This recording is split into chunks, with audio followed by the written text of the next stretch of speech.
এই রকম একটা অনিশ্চয়তার মধ্যে দিয়ে তৃণমূল কংগ্রেসের অন্দরে যা পরিস্থিতি তা নিয়ে সুখেন্দু শেখর রায় তিনি বলছেন, তৃণমূল যে উঠে যাবে আরজিকর কাণ্ডের সময়ই তার আভাস পেয়েছিলাম। ঘনিষ্ঠদের বলেছিলাম বিজেপি অন্তত 180 থেকে 200টি আসন পাবে। হারের পোস্টমর্টেমের জন্য যখন সাংসদদের বৈঠক ডাকা হলো, সেখানে নেতৃত্বের যা মুখ দেখলাম, সে মানুষের রায়কে অস্বীকার করছে। তারপর থেকে 7 দিন ধরে বলছি দল ভেঙে যাবে। আর কি বলেছেন দেখুন। পশ্চিমবঙ্গ বিধানসভার পর লোকসভাতেও ভাঙন ধরবে টিএমসিতে প্রথমেই বলেছিলেন সুখেন্দু শেখর রায়। তারপর তিনি রাজ্যসভাতে যেদিন পদত্যাগ করলেন পরশু, তিনি বললেন রাজ্যসভাতেও ভাঙন ধরবে, এবং সেটাই আমরা দেখতে পাচ্ছি। একদিকে লোকসভায় 20 জন থেকে বেশি সাংসদরা মিটিং করছেন, সই করছেন তারা সেপারেট ব্লক করার জন্য। অন্যদিকে তার পদত্যাগের পর আজকে সুস্মিতা দেবও পদত্যাগ করলেন টিএমসি এবং রাজ্যসভার পদ থেকে। আমাদের সঙ্গে সুখেন্দু শেখর রায় রয়েছেন, তার থেকে আমরা জেনে নেব কীভাবে তিনি এই আভাসটা পাচ্ছিলেন এবং তিনি প্রথমে যেটা বলেছিলেন সেটাই মিলে যাচ্ছে। আমি এই দলটা যে উঠে যাবে এই আভাসটা আমি পেয়েছিলাম অভয়াকাণ্ডের সময়, যে জনবিস্ফোরণ সেই সময় থেকে। এবং আমি আমার ঘনিষ্ঠ মহলে বলেছিলাম যে আগামী বিধানসভা নির্বাচনে এই দল টিকবে না। তারপরে নির্বাচনের পরে যখন ফলাফলের জন্য অপেক্ষা রয়েছে সেই ইন্টারভেনিং পিরিয়ডে, তখন আমি আসন সংখ্যা পর্যন্ত বলে দিয়েছিলাম কাউকে যে বিজেপি অন্তত 180 থেকে 200 সিট পাবেই। তো যাই হোক, এটা আমার 59 বছরের রাজনৈতিক অভিজ্ঞতা থেকে আমি বলেছি আমি জ্যোতিষী নই।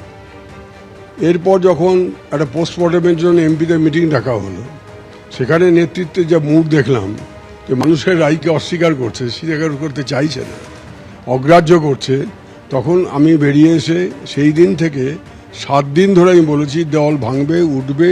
তার কারণগুলো আমি ব্যাখ্যা করেছি, আমি নতুন করে বলতে চাই না। লোকসভা আপনার কি মনে হচ্ছে এখন যখন 20 জন থেকে বেশি সাংসদ চলে যাচ্ছেন, এখন ইঙ্গিত আমি পাচ্ছি কি আরও কয়েকজন সাংসদ সেই গুটের দিকে যাচ্ছেন, তারা কি আপনি as a student of politics কি মনে করছেন বা যা কথা হয়েছে আপনাদের কি হতে পারে লোকসভা? ওই 2-1টা যারা চাকর বাকর, সেই 2-1টা চাকর বাকর ছাড়া সবাই চলে যাবে। কারণ প্রত্যেকের সঙ্গে দুর্ব্যবহার করা হচ্ছে দিনের পর দিন। লোকসভায় সেপারেট ব্লক ওরা করেছে বা করতে চলেছে, শুনছি যে স্পিকারকে চিঠি দিয়েছে।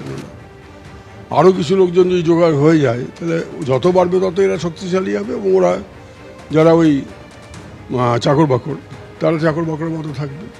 রাজ্যসভা আপনি পদত্যাগ করেছিলেন, এর একটা ইঙ্গিত পাওয়া যাচ্ছিল কি আরও রাজ্যসভার সাংসদরা পদত্যাগ করবেন। আজকে সুস্মিতা দেব পদত্যাগ করেছেন, আপনার কি মনে হয় আরও উইকেট পড়বে?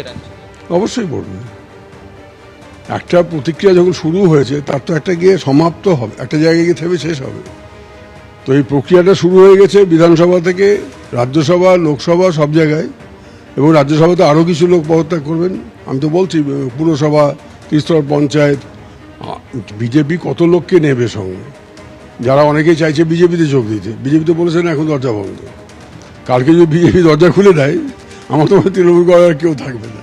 উজ্জ্বলিত নাট্যশালা সম রে আছিল এ মোর সুন্দরী পুরী, কিন্তু একে একে শুকাইছে ফুল এবে নিবিছে দেউটি। হচ্ছে একটার পর একটা ফুল শুকিয়ে যাচ্ছে, একটার পর একটা দ্বীপ নিভে যাচ্ছে। এবিপি আনন্দ, এগিয়ে থাকে, এগিয়ে রাখে।